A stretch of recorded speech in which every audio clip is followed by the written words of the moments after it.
Hello, I'm Kim Ant. Now that we've completed the material activation stage, we'll begin learning how to construct forms. Part 1. A systematic approach to constructing form. The one fundamental reason forms become inaccurate. The reason forms become inaccurate can be explained by a single principle. However, improving it requires applying a variety of methods together. In this lesson, we'll explore why these methods are necessary and understand their purpose.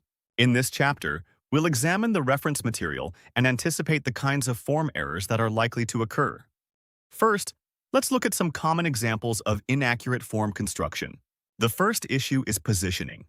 The fox on the tree may be drawn either too large or too small within the composition. It may also shift upward, downward, or to one side, making the composition feel unstable. The relative placement of the tree and the fox may also become misaligned. The relationship between the fox's head and body may become inaccurate. And if the eyes, nose, mouth, or ears are misplaced, the overall form can change significantly. The second issue is proportion. The tree originally occupies a larger area than the fox, but that proportional relationship may change. The two subjects may end up appearing similar in size, or one may become excessively large or small. The proportion between the fox's head and body can also become inaccurate. Likewise, the proportions of the eyes, nose, mouth, and ears may no longer relate correctly to one another. Although changes in shape can involve position and proportion, they are most often caused by incorrect angles. Even slight changes in the angles of the tree, the fox, its body, tail, head, eyes, nose, mouth, or ears can dramatically alter the overall form. So why do these errors occur? The primary reason forms become inaccurate is that we observe subjects subjectively. Viewing something subjectively means that the images stored in our memory influence the way we observe. For example, we all have stored mental images of what a chicken, a tiger, a flower, or a pair of scissors should look like. As a result, those stored images naturally influence the way we draw.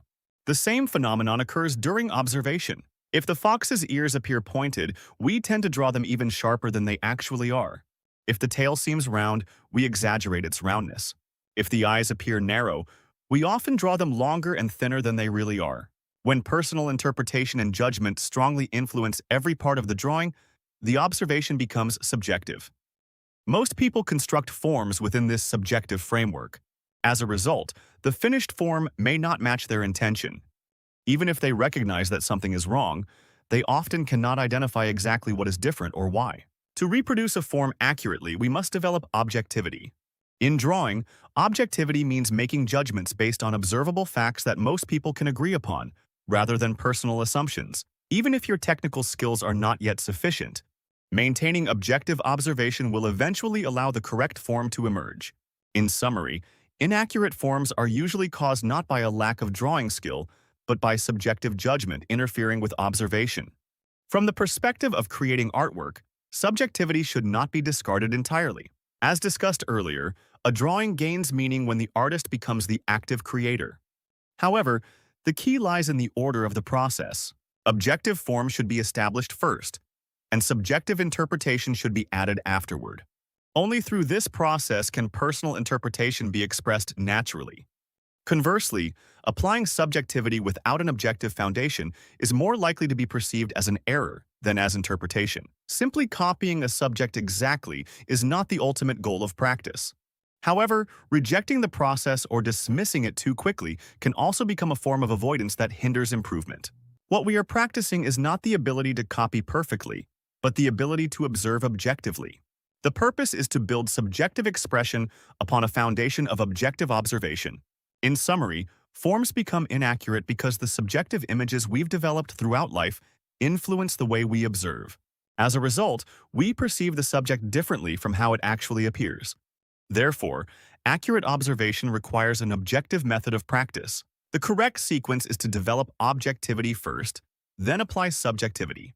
In this lesson, we explored why forms become inaccurate and why learning to reproduce them accurately is important. Thank you for your hard work, and I'll see you in the next lesson.